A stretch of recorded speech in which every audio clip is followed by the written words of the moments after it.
The car has always been seen as a status symbol. When you're growing up, you dream about your driver's license. You don't dream, and your next car, you don't dream about your next bike. For many years, the idea was we'll just build more roads so we can fit more cars to get more people around.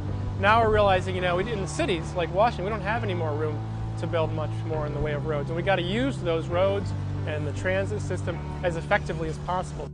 Across the world, and especially in the U.S., we're starting to see the effects of such heavy dependence on cars.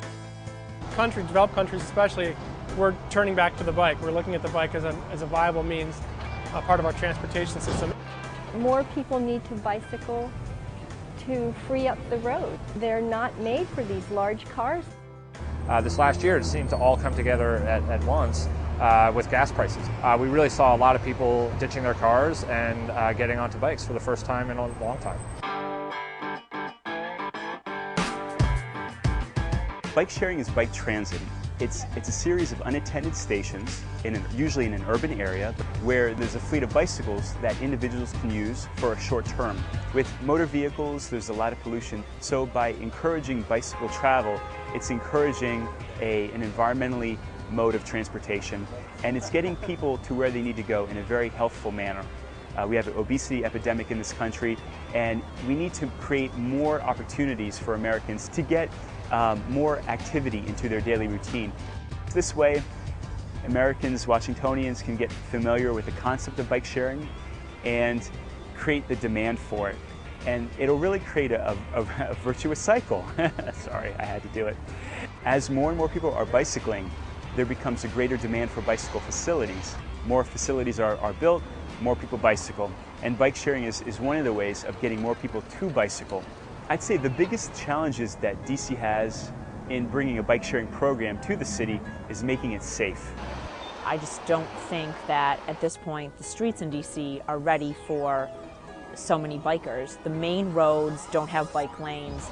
Bikers are forced to share lanes with cars. It's just dangerous. There's some roads where it's fine because there's a bike lane, but the infrastructure in DC is just not ready yet for so many bikers. If you really want people to ride their bikes for commuting, you have to provide them a place to do it, really provide them a place to do it, where it's safe, because it's not safe now. We have had 2 fatalities this year already, which is about our average, but if you look at the crashes, which is 250 or so a year, we're actually down from last year to this year. The biggest safety concern is obviously traffic, and that's what our association focuses a lot on. It makes drivers a little tense and a little anxious to have to be not only watching their cars, but watching people on bikes.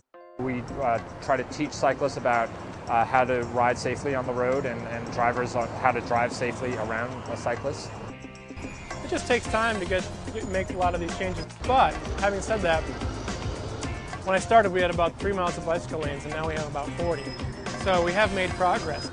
If we can get people to sort of think twice about turning the keys in their car and instead going and grab their bike for a run to the store to get some milk, that's the kind of stuff we're after. We're seeing the numbers increasing every year.